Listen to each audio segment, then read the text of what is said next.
तहलका India news. Please like and share and don't forget to subscribe.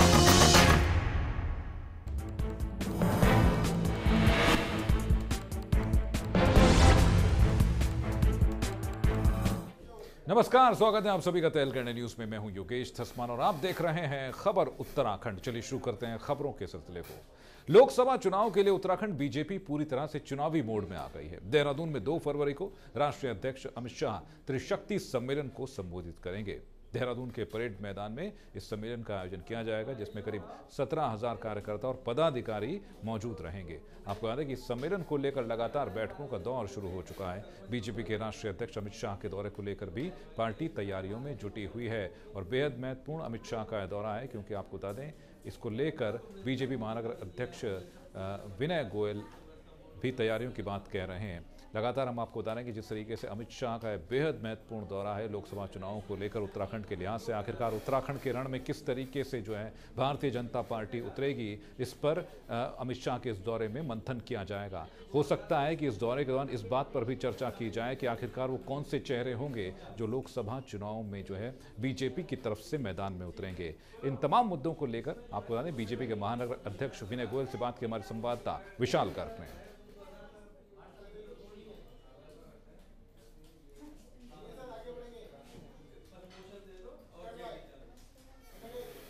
तो लोकसभा चुनाव जैसे जैसे नजदीक आ रहे हैं वैसे वैसे ही बीजेपी और कांग्रेस में मुंह जबानी जंग शुरू हो गई है। आज बीजेपी प्रदेश उपाध्यक्ष और खटीमा विधायक पुष्कर सिंह धामी ने कांग्रेस के प्रदेश अध्यक्ष प्रीतम सिंह और पूर्व मुख्यमंत्री हरीश रावत द्वारा उत्तराखंड में अलग अलग यात्राएं निकालने पर कांग्रेस पर निशाना साधा है। विधायक पुष्कर धामी ने मीडिया से रूबरू होते हुए कहा कि हरीश रावत, म्यार मैत और कांग्रेस प्रदेश अध्यक्ष प्रीतम सिंह परिवर्तन यात्रा निकालकर अपना अपना शक्ति प्रदर्शन कर सिर्फ और सिर्फ समय की बर्बादी कर रहे हैं और उनके पास वर्तमान में कोई मुद्दा नहीं है। आगे उन्होंने कहा कि कांग्रेस के 2 धड़े अलग अलग यात्रा निकालकर सिर्फ और सिर्फ अपना और लोगों का वक्त बर्बाद कर रहे हैं।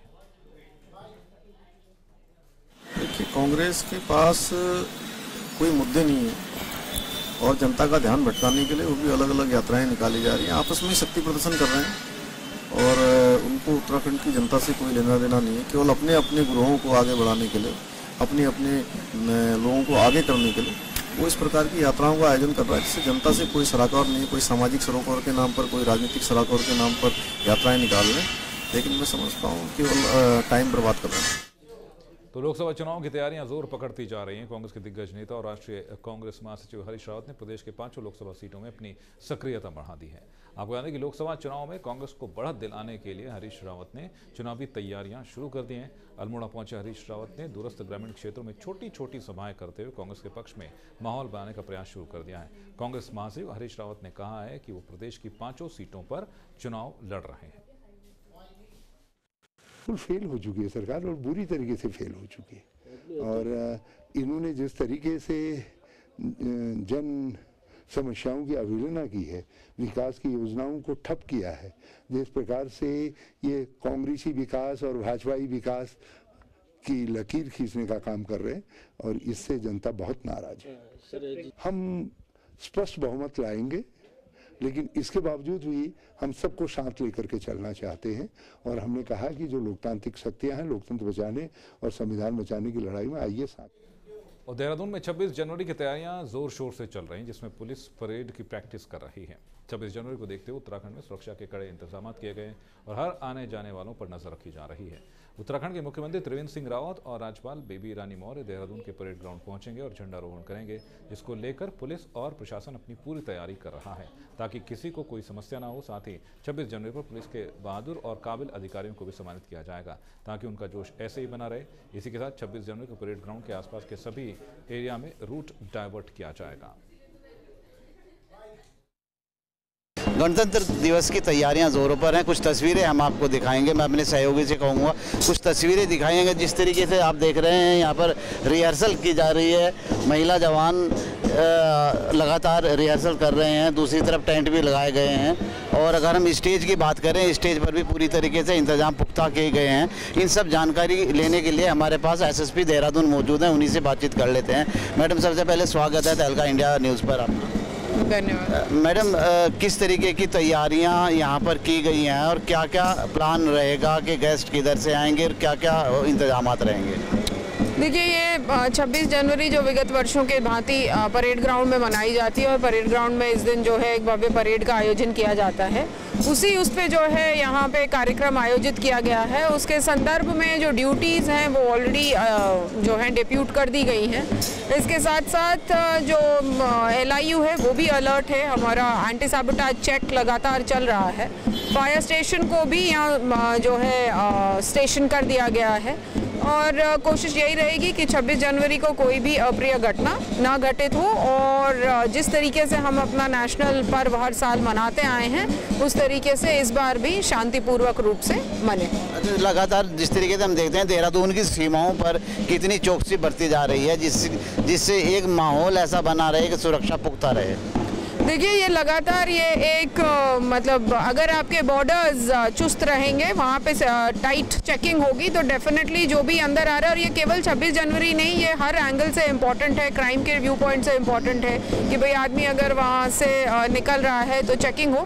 कोशिश यही रहती है कि चेकिंग प्रॉपर, और 26 जनवरी और इन पर्वों की जो नेशनल पर्व हैं उनके आसपास थोड़ी सी और स्ट्रिक्ट चेकिंग की जाती है। लगभग कितने लोगों के आने की उम्मीद जता रहे हैं आप लोग? देखिए, यहाँ पे हर साल जो है 3 से 5 हज़ार तक की भीड़ एकत्रित होती है। संपूर्ण देहरादून इस जगह पे आता है और 26 जनवरी की परेड को देखता है। अच्छा, रूट प्लान की अगर हम बात करें कि लगातार रूट प्लान भी हर प्रोग्राम को लेकर तैयार किया जाता है, तो इस बार किस तरीके का क्या कुछ तैयारी की गई है रूट प्लान को लेकर? देखिए, रूट प्लान हम लोग आज शाम तक पुनः जो है SP ट्रैफिक इसको मीडिया के साथ भी शेयर कर लेंगे और सोशल मीडिया के माध्यम से हम जनता से भी उसको शेयर कर लेंगे। जैसे आसपास पूरा ये 0 जोन में कन्वर्ट होता है तो 0 जोन में कन्वर्ट होगा। जो पार्किंग है, कुछ लोगों को जिनके पास पास है उनकी पार्किंग जो है अंदर है और बाकी लोगों को यहाँ बाहर जो विगत वर्षों के भांति बेसिकली जो हमारा प्लान चल आ रहा है वो वही है, उसमें ज़्यादा कुछ चेंजेस नहीं है। अच्छा मैडम, इस बार क्या इस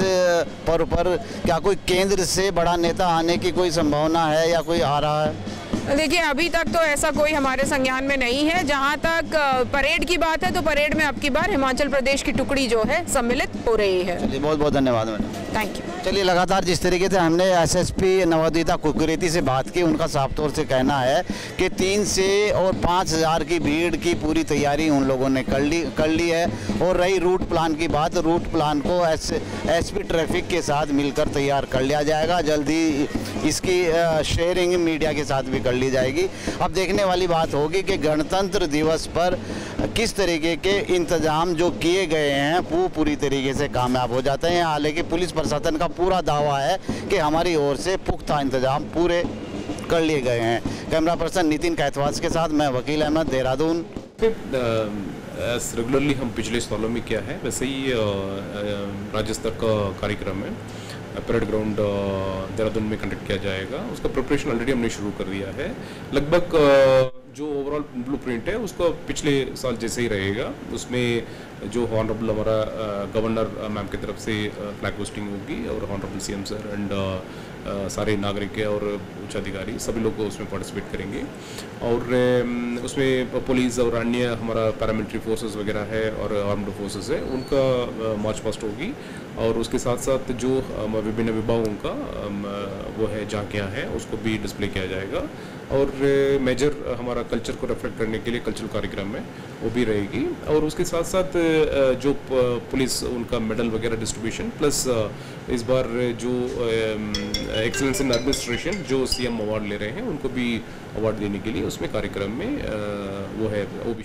अगली खबर का रुख करते हैं। विकास नगर में मोती सिंह नाम के युवक का अपहरण कर हत्या किए जाने का मामला पुलिस के लिए टेढ़ी खीर साबित हो रहा है। आपको बता दें कि बीती 16 जनवरी को कोतवाली विकास नगर के अंतर्गत जीवनगढ़ क्षेत्र में रहने वाले 32 वर्षीय मोती सिंह घर से बाहर निकले थे, लेकिन उसके बाद घर वापस नहीं लौटे।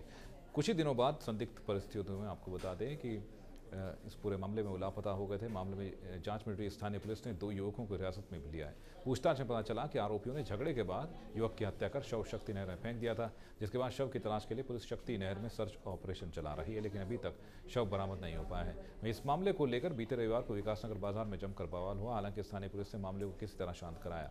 आपको बता दें कि आज भी सुबह ही SDRF और स्थानीय लोगों की मदद से डाक पत्थर बैराज से ढालीपुर इंटेक तक सर्च ऑपरेशन चलाया, लेकिन इस करीब 10 किलोमीटर के क्षेत्र में युवक का शव बरामद नहीं हो पाया। वहीं दूसरी ओर आरोपियों के गांव में समुदाय विशेष के लोगों और ग्रामीणों ने बैठक कर आरोपियों का सामाजिक बहिष्कार करने की बात कही है। साथ ही ग्रामीणों ने आरोपियों की किसी भी तरह की मदद करने वाले का भी सामाजिक बहिष्कार करने की चेतावनी दी है। पीसीआर पे भी लिया है इनको, पीसीआर पे भी उनको फिर दोबारा जब पूछा है तो उस एरिया से जहाँ संभावित जगह है डालने की, और जो हमारा लास्ट ये ढालीपुर वाला जो हमारा नाका है यहाँ तक सर्च कर रहे हैं। और आज हमने इसमें ग्रामीणों को भी शामिल किया, 25-30 ग्रामीण है करीब। तो अभी हम लोग इंतजार कर रहे हैं, जल स्तर इसका थोड़ा कम होगा तो उसके बाद में फिर इनको दोबारा उतारेंगे। ग्रामीणों ने पहले भी सर्च किया है, हम ड्रोन और सोनार से फिर दोबारा दूसरे चरण में फिर दोबारा सर्च करेंगे। कि हमारे गांव में आज तक ये इतना बड़ा कांड नहीं हो पाया था कि किसी का मर्डर किया जाए, तो हमने गांव वालों ने, सारे गांव वालों ने इकट्ठे हुए और जिन लड़कों ने ये घिनौना अपराध किया है, इस अपराध के खिलाफ हम जो है उन गाँव घर वालों का उनका बहिष्कार करते हैं और ना उनको फांसी की सजा की हम मांग करते हैं। इस गांव का सारे गांव को इस चीज़ का दुख है कि जो ऐसा हुआ क्यों हमारे यहाँ। आज तक हमारे यहाँ ऐसा कोई प्रॉब्लम ऐसा नहीं जो हुआ था। सारे गांव को इस चीज़ का दुख है और सारा गांव ही जिसका बच्चा मरा है या जैसा भी क्या है, पूरा गांव उसके संबंध में है, उसके साथ है। हम नहीं चाहते जो बच्चों ने ऐसा किया है क्या हम उनकी जमानत करें या हम उन्हें छुड़वाने जाएं या उनका कोई विरोध करें। हम सारे गांव ने इस चीज़ की आज मीटिंग करी है, अगर जो ऐसा हमारे गांव में हम कभी उसका साथ नहीं देंगे। इन दो लड़कों ने एक घिनौना काम किया है, हमारे एक साथी की भाई की हत्या की है इन लोगों ने। उसके विषय में हम ये चाहते हैं कि हमारा जो आपसी भाईचारा यहाँ बना हुआ है हमेशा से, वो आपसी भाईचारा हमारा हमेशा बना रहे। हम इस परिवार, इन लोगों का और इनके घर का बहिष्कार करते हैं गाँव से। और आगे हम इसका ये चाहते हैं कि जो नशे के खिलाफ, जो नशा कर रहे हैं उन लोगों के खिलाफ कोई कठोर कार्रवाई करे। हम पुलिस का सहयोग लें, पुलिस हमारा सहयोग करे, हमारा पूरा गांव इस नशे। और इस खबर के साथ यहाँ रुकने एक छोटे से ब्रेक के लिए। ब्रेक के बाद अन्य खबरों के साथ फौरन हाजिर होते हैं। बने रहिए तहलकंड न्यूज़ के साथ। ब्रेक के बाद आपका एक बार फिर से स्वागत है। खबर काशीपुर से है, जहां आपको बता दें कि ITI थाना क्षेत्र में शराब के नशे में धुत वैन चालक ने ऑटो में टक्कर मार दी। इस दुर्घटना में ऑटो में बैठे स्कूली बच्चों समेत आधा दर्जन लोग घायल हो गए। घायलों में वैन चालक और ऑटो चालक भी शामिल हैं। ये पूरी घटना उस वक्त घटी जब एवरग्रीन पब्लिक स्कूल में छुट्टी के बाद मनोज नामक ऑटो चालक स्कूली बच्चों को ले जा रहा था। तभी अचानक सामने से नशे में धुत वैन चालक ने ऑटो में टक्कर मार दी।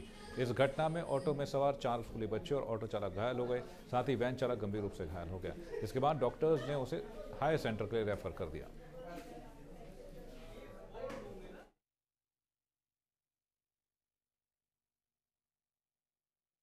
मैं साइड से जा रहा था, दारू पी रखा था, इसे से करके धक्का मार दिया। आप किस पर गए थे? ऑटो चला रहे थे क्या? जो बच्चे ऑटो पे सवार थे, स्कूली बच्चे और ऑटो का ड्राइवर और एक वैन का ड्राइवर जो कि अनकॉन्शियस था, उसकी कंडीशन काफ़ी नाजुक थी, जिसे यहाँ से फर्स्ट एड लेकर रेफर कर दिया गया। और स्कूटी का जो इनका ऑटो का ड्राइवर और ऑटो के तीनों बच्चे जो हैं उनकी स्थिति सामान्य है। खबर खटीमा से है, जहां 2 दिनों से हो रही बारिश से किसानों के चेहरे खिले नजर आ रहे हैं। बारिश के चलते गेहूं की फसलों की अच्छी बढ़त से किसानों को काफी उम्मीदें हो रही हैं। आपको बताएं कि पिछले दिनों जिले में लाखों हेक्टेयर में किसानों ने गेहूं की फसल लगाई थी, लेकिन दिसंबर महीने में बरसात न होने के चलते गेहूं की फसल सूखने के कगार पर भी आ गई थी, जिससे किसानों को काफी नुकसान झेलना पड़ सकता था। अचानक मौसम में हुए परिवर्तन के कारण 2 दिनों से हो रही बारिश से किसानों में खुशी की लहर दिखाई दे रही है। ऐसी बारिश फसलों के लिए अच्छी मानी जाती है। ये बरसात किसानों के लिए वरदान साबित हुई। ये शीतकालीन जो पहली बरसात है संभवतः, ये बरसात न होने से किसान मायूस थे। गेहूं की फसल लगभग सूख रही थी, ग्रोथ नहीं कर रही थी, बढ़ाव बहुत कम, ना के बराबर हो रहा था। जो बरसात जो ठंड के टाइम में बरसात होनी चाहिए थी दिसंबर महीने, वो नहीं हुई। इसके कारण गेहूँ का बढ़ोतरी काफ़ी रुक गई थी। लेकिन ये बरसात होने से किसानों को बहुत फायदा मिलेगा, गेहूँ की फसल को बहुत फायदा मिलेगा और निसंदेह इसमें कोई संदेह नहीं किसानों। उत्तराखंड में नशे का प्रकोप इस कदर बढ़ गया है कि आए दिन नए नए तस्कर गिरफ्तार हो रहे हैं। ताज़ा मामला उस समय सामने आया जब सहसपुर थाना पुलिस द्वारा चेकिंग के दौरान एक चरस तस्कर को गिरफ्तार किया गया। नशे के खिलाफ चलाए जा रहे अभियान के तहत सहसपुर पुलिस ने ताहिर हुसैन को गिरफ्तार किया। पुलिस को इस अभियुक्त के पास से चरस बरामद हुई है। अभियुक्त ठेकेदारों के साथ मिलकर लकड़ी काटने का काम करता है और लकड़ी बेचने के लिए सहारनपुर और मिर्जापुर जाया करता था। खबरों के मुताबिक गिरफ्तार किया गया अभियुक्त कॉलेज में पढ़ने वाले बच्चों और फैक्ट्री में काम करने वाले मजदूरों को मोटे दामों में चरस बेचा करता था। पुलिस ने अभियुक्त को NDPS एक्ट के तहत गिरफ्तार कर न्यायालय में पेश किया है।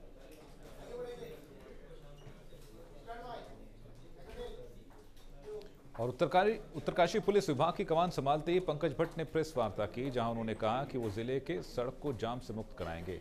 इन दिनों उत्तरकाशी नगर में जनता को भारी जाम का सामना करना पड़ रहा है। इसको देखते हुए सड़क पर गाड़ी पार्क न करने का आदेश जारी किया गया है। साथ ही नशे से जुड़ी अवैध कारोबार को उत्तरकाशी से उखाड़ फेंक देने का निर्देश दिया गया। उन्होंने आगे ये भी कहा कि कई होटलों में अवैध रूप से दारू परोसी जा रही है। ऐसे में होटल के मालिकों पर कठोर कार्रवाई की जाएगी।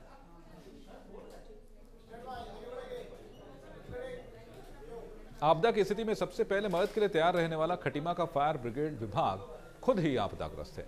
आपको याद है कि जर्जर हो चुके अंग्रेजों के ज़माने के भवन से संचालित हो रहा अग्निशमन विभाग कभी भी किसी भी हादसे का शिकार हो सकता है। आपको याद है कि अग्निशमन विभाग की बिल्डिंग लगभग 90 साल पुरानी है, जहां विभाग के पास ना तो खुद अपने कर्मियों को रखने के लिए सुरक्षित स्थान है और ना ही अग्निशमन में काम आने वाले उपकरणों को रखने की उचित व्यवस्था।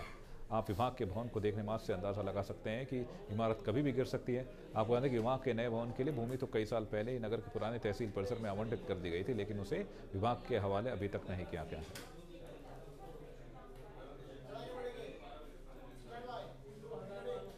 खबर रुड़की से है, जहां के एक होटल में युवक युवती का शव मिलने से हड़कंप मच गया। आपको बताने कि मृतक विशाल त्यागी और प्राची त्यागी उत्तर प्रदेश के सहारनपुर के निवासी थे। वहीं पुलिस इस घटना को आत्महत्या मानकर चल रही है, लेकिन होटल के कमरे से पुलिस को कोई भी सुसाइड नोट नहीं मिला है। हालांकि पुलिस को मौके से 315 बोर का एक तमंचा बरामद हुआ, जिसके आधार पर पुलिस आत्महत्या के कयास लगा रही है। पुलिस ने दोनों शवों को पोस्टमार्टम के लिए भेज दिया और मामले की तफ्तीश जारी है।